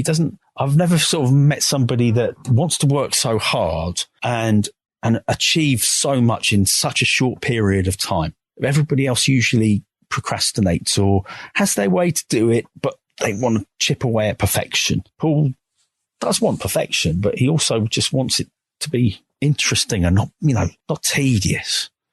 But that thing of trust is a case of, well, if he does a take, then nowadays he asks me what I think of it, and I can be honest. You know, it's better just to say, I think I prefer the other one. And he'd be like, oh, okay. Or, well, shut up. What do you know? No, he wouldn't say that. Sorry, no, take that bit. Yeah. He would be interested for many people's opinions. Over the years, we've had playbacks of each album, playing it respectively to anybody. You know, it could be the band at first, obviously be people like Claire Moon and Bill, they'll have a listen. And then there'll be journalists, the label, of course, they'd have to listen to it. But it is interesting to hear people's feedback, but that's after the fact. When it's happening, you do need some form of trust, I think. You know, like I've seen him, he must have done he's done some amazing stuff with Brendan over the years, and Max, you know, how they got to that point. But I think the way we work now is so differently than the way he used to work then. It used to take a while to get the sound together. to then get everybody into the studio to make it happen, hopefully as quickly as possible. Now we sort of do the opposite. We have some ways to get some good sounds, but Paul just comes in and we can get started straight away. We can have a whole band here and we'd be ready just to do it. Hence why it helps having your own studio. But yeah, in terms of trust, I really think now it's a lot easier to work with him, and Paul knows it's so easy for him to work with all these other people, the band he trusts now, all these other musicians that have played in the last few albums, and people like Hannah, they're all trusted. You mentioned Marco, your son. Yeah. And look, he's already welling up, folks. You're so proud of this kid. And I was at the gig at Brixton Academy where he came out and played with Paul. Was it Malice, I think, wasn't it? Last song, last night of the tour as well. Yeah. And he'd been looking forward to doing this because of COVID and everything. Paul asked him to do it the previous year, and everything kept on falling through. COVID restrictions, this, that, and the other. It just wasn't going to happen. And then finally it did. And bless him, it was a bag of nerves all day. And he did it. And he killed it. He absolutely killed it. And I don't know, we couldn't be more proud. I remember the crowd giving it the Marco, which is just brilliant. Oh, wow. Well, I must admit, I did G some of them up beforehand. When everybody was waiting to get in, I did ask some of them if they could like film it or something, because I was on the side of the stage and I filmed it, but it just doesn't look right from the side of the stage. Yeah. It's just so much better in the audience, you know. And bless them, they did. Because it's the last song of the tour anyway, they're going to film it. But for him to be in there. And then I remember Steve Craddock sending me a photo that somebody had sent him. And it was just this perfect frame of black and white of Paul singing and then Marco's head in sort of like silhouetted in the background. And that's all he saw. And it's just that was a moment. And he'll, even if he never did it again, I just think it's like a dream come true. He's been lucky. He's been really lucky. He does play on a song on the new album. I can tell you that because I'm sure he's telling people anyway. So. I think it's on his LinkedIn. So yeah. I mean, clearly, he loves the guitar. He's pretty good on it, right? Oh yeah, he's a big Steve Craddock fan as well. He loves Ocean Colour Scene, so it's heaven for him when he gets to see the band rehearse. Paul's band rehearse with Steve. Yeah, and Steve's been amazing to him as well. Just really sort of encouraging. It's really good to have that. For me, I don't know what to say. If I was Marco, I'd be like, I can't believe this. Yeah. No, this isn't happening, is it? No, I can't believe it. And what is he like 18, 19? He's 16 now. No, man. 16, yeah. and I think he wants to, maybe I shouldn't say this, but I think he wants Steve Craddock's job. Okay. Yes, right. I think there's a little bit of competition going on there, or he would quite happily fill in for be second guitarist in Ocean Colour Scene. Okay, all right. Well, Craddock, we're gunning for you. Can he blow into that bag organ thing that Steve Craddock plays on the latest melodica? Tour? Is that what that is? Is that what he plays? Because I never see him at rehearsal. Yeah. Well, I think Jacko's started doing it now, but the last tour, Craddock was playing it. On Broken Stones. Yeah. Yeah, he was doing the old harp, the harmonica. Right. And then that sort of could never be heard, I think. It was a struggle to hear that. Let me ask you about John Weller. Oh, yeah. Good old John. Because so much of his essence, his core values is in the studio, right? It's like, he's everything in Paul's career now. So much of John's way is in everything for us, the fans, love of the fans, all that kind of stuff seems to be here. When John was around the place, what was that like? What was the vibe like here at Black Barn? If you want to get something done, ask John. If you weren't sure of anything, you think, what's happening? Well, I think we're going to do this, I think, we should make sure that Paul's happy in the studio, blah, blah, blah. Actually, I think it all started before this place where I noticed John and his personality and how he does things. The first time I met him, I shall never forget that moment whereby, so you've been looking after my son. Yes, son, have some of this. And he gets some money out and starts dishing it out. I say to him, no, honestly, no, I'm paid. No, you're looking after my son. You got to do that. And then he's just he wants to make sure that everybody around Paul is sorted and they're thanked. And I guess appreciated, and he wants to make himself known to people because he knows he's going to have to deal with them again. But he was a force, a proper force. And he's a very positive person. and didn't really want to faff about. No time for people just wasting his time. Just say it how it is. Very much like, where Paul gets it from. It's real. And just keep it real. But also love the fact that he was very passionate about boxing. And that was a big, massive part in his life. And when there were times when it was quiet here, he would, tell you the stories of, there was this guy, I can't remember his name. Something Stone. And it was the only person that beat him, I think, twice. Otherwise, he won every bout. And there was a time whereby John was waiting for this guy, his old boxer as his, to come round for lunch because they hadn't seen each other in probably about 40 or 50 years or something. I don't know, something ridiculous. And he did. And Dean Powell came out and basically wanted to put the two together, the two old boxers together, and went out for lunch. And I mean, John was just amazed that day. He spent an hour and a half waiting outside, sat down on the sandbags there on the pavement bit, just waiting for this guy because he couldn't believe he was going to see this guy. And it was such a big part of his life. And then, we all got to meet him and they all got to natter about the old days. And it's sort of another part of John's life, it was massive. But I think that reflected in Paul as well. Paul loved the fact that his dad was a boxer. And this sort of must have had a little bit of an impact as to maybe Paul taking on Jawbone, the soundtrack, which was, a massive thing at the time, As for John, I think John was possibly that part of Paul that made it all possible. Paul didn't really have to work at that side of it, and he does now, but he didn't in the old days. And what John did was just fantastic. I think everybody sort of mentions it from time to time, but when he mentioned that the best band in the fucking world, or it is, and I always think of that. I even did a thing down the Curry Garden. The Curry Garden won an award. They've won several awards, but this is a Bangladeshi award, and it was going to be filmed by this Bangladesh TV company. So they came over and they were filming. I went with my now ex-wife, Laura, went down to Curry Garden and they were filming people. I was like, what's going on here? And Anis was saying, who's one of the brothers that owns it, he's saying, this is just for they're doing it because we've won the award and they want some footage which they can show at the big sort of ceremony thing in Bangladesh. Oh, okay, cool. Well, do you mind if they interview you guys? And said, no, not at all. So Anis he just came and sat down with Laura and myself and said, look, I'll pay for this. Do you want to lift back home afterwards as well? I go, yeah, okay, yeah, thank you very much. Loving this. Great. I only had a beer, maybe 2 beers, and I wasn't really drinking, but Laura did her bit of the interview. It was all lovely, saying, oh, yes, we love coming here and the food's lovely here, blah, blah, blah, blah, blah. And all I could think of was John Weller. It just popped into my head. Camera turns to me. I said, so what do you think of it? And I just said, it's the best restaurant in the fucking world, like that, thinking of John.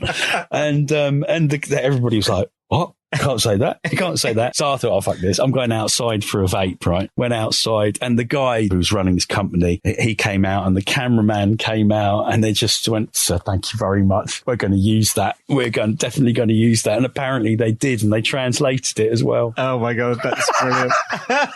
I should ask you, in terms of John Weller, did you enter the card school? Was that ever a thing for you? No, absolutely not. No, I say it's a mug's game. You're a mug if you do play with John, because almost everybody lost. Kenny says he won a few times, and he probably did, but everybody lost, really.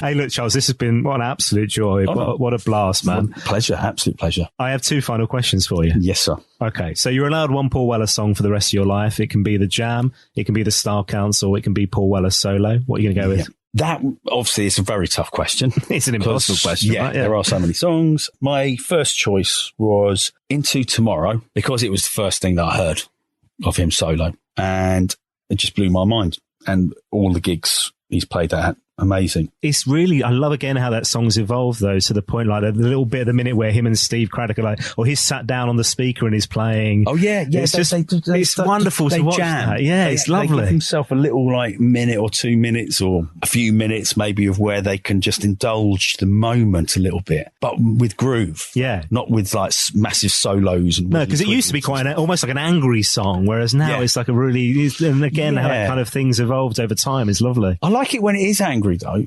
I've got to admit, then Steve White plays it.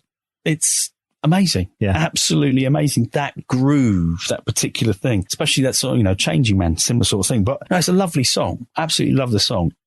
But I almost feel it's like a little bit too predictable in a way, because the first thing you hear often can mark it as the best. But actually, he's done a song recently, that song Burnout, which I mentioned earlier, that I think that could be, my favourite song of his. That's mad, isn't it? I love it. When he first played it, it was just a moment. And I haven't really seen that before. I've seen him play beautiful songs. I mean, he played me, years ago, he played me this demo of Loveless. Which, off of, what was that, Heliocentric? Was it off that? Yeah. But I think he did a demo on at Abbey Road, or did a version maybe at Abbey Road. And whatever it was amazing. It didn't have the lyrics in. It had some of the words, and it had these las and all that stuff. That was amazing. I just thought, even not as a complete song, it's one of the best things I've heard. And I sort of got that back tenfold with Burnout. Somehow or another, it just seemed perfect. It was the most different thing I've heard him do for a long time. And I've heard some people say, it reminds them of this, or it reminds them of that, or whatever. But watch that TV. They were listening to it in the car, driving somewhere. So we got like snippets of it, but I don't know, we've heard the whole thing, have we, right? Well, yeah, snippets. Yeah, you've had snippets. You hear a bit of it at the very beginning of Without Sin, and then you hear it at the very end. Those are the only times you hear it. But you get the gist. That is the song. It does go somewhere else. But yeah, it's a beautiful song, and I hope he will do a version live, because I think it's very possible. They did it live in the studio, or pretty much. So yeah, I look forward to that. That will be an amazing tour. So next year, maybe, we'll next bunch of rehearsals. We'll say, well, come on, Paul, can we have a go? Go on. No, it's too early. Or, all right, yeah, this would be amazing. Yeah. Either way, it's a beautiful song. Written at a time just after that, just after the lockdowns. So it's sort of the meaning of it. It's perfectly timed as well. Hence why Johnny Harris wanted to use it, I think, in Without Sin. Yeah, nice. I love that. Okay, final question. So purpose of this podcast is for me to get the interview with Paul Weller that I never managed during my radio career. It was my one big regret. So I've created a podcast to make it happen. Here we are. And who'd have thought that silly idea that you asked me about earlier, creating in lockdown, would get me here to Black Barn Studio, let alone anything else that comes after this. I mean, this is a dream. What should I ask him if it happens? If this interview comes off? Yeah. What should I ask, man? Yes, a toughie, that one. That really is a toughie. Who would he like to produce him?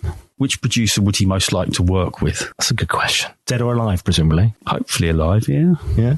Oh, so as in this could be a possibility. We're lining up options. Why not? Would it be something like Brian Eno, or, because I'm sure they've met in the past. We'll see. I did read that Brian Eno had wanted to do it, or offered to do it, or something that came up in research once. I can't remember when that was now. Yeah. I wonder if that was anything to do with Robert Wyatt. It could well have been. Because they were both sort of crossing each other's paths at the time of Sleep. Is there anybody in your head that you'd like to take on that role? I'd love to see Daniel Lanois sit down with Paul and work on his stuff. Go on, what's he? He's a producer that worked with Eno on some of the U2 albums, but he's so musical. He loves his old analog gear and all that stuff. And he's worked with some amazing people. Neil Young, he's done at least one of his albums. There are some producers who are like hugely in demand, people like Pharrell Williams, people like Rick Rubin, somebody like that. That feels like maybe that's towards the end of the career, doesn't it? Is Rick Rubin still with us? Yeah. I'm not sure. I think that might be a little bit too American for him. I don't know if that American thing is not for, maybe for me. I can't speak on Paul's behalf there, but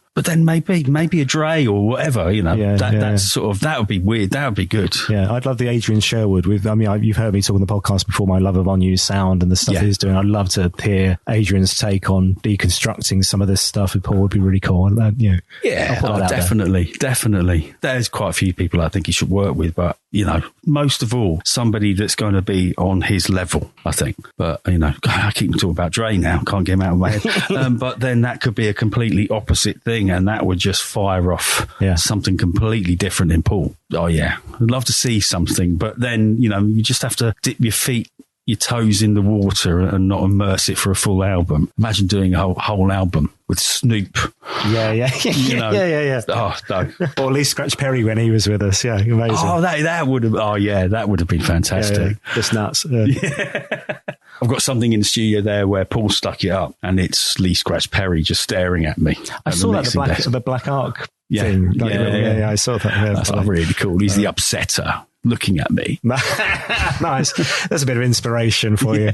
Charles Rees, this has been an absolute joy. Look, we all look forward to what comes next. Thank you for playing your part in this story and the music and all that. Oh, you're welcome, sir. Look, thanks for joining me on the podcast, man. An absolute pleasure. Thank you very much. Cheers, Dan. Well, there you go. What an honour. My thanks once again to Charles Rees for joining us on the podcast. I told you it was good, right? Head into my show notes for this episode. You'll find more details about songwriting credits, performance credits, and so much more as well on my website, paulwellerfanpodcast.com. Just check out the show notes for this episode with Charles Rees. Now, whilst you're there on my website, do head inside my store, get yourself some official podcast merchandise in time for Christmas, including The Complete 180 Paul Weller Fan Podcast mug. And if you fancy it, get yourself a shout out with a virtual coffee as well. Doing exactly that is Bev, who says, love your podcast. Thank you. Hello to Paul Hargate, who says, well done, Dan. Thanks for soundtracking my drives to work and dog walks these last few years. Thank you, Paul. Hello to Stuart F, who says, hi, Dan. Thanks for providing such a great pod for the past couple of years. I'll miss it hugely. All the best in your future journeys.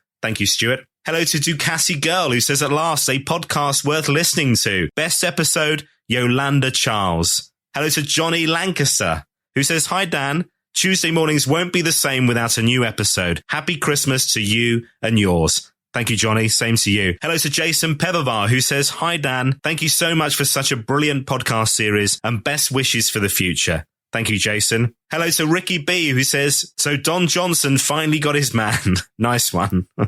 Thank you, Ricky. Hello to Martin Bonham. Thanks to you for your virtual coffee. Hello to Mike C. Hi, Simon Cartledge. Hello to Martin Glover. Hello to Andy Cliff. Thanks to you, sir. Hello, Jordan Cartmel, who says, thank you so much for this podcast. Primarily, it's about Paul Weller, but it's become much more with such wide-ranging interviews. You should be so proud of what you've achieved. I look forward to hearing about your further projects. Thank you, Jordan. That means a lot. Hello to Jackie Hoyle. Thanks to you for your virtual coffee. Hello to Colin, who says, brilliant job, Dan. Last few to go, and fingers crossed you've achieved your goal. Hopefully, we shall see a book of desperately seeking Paul one day.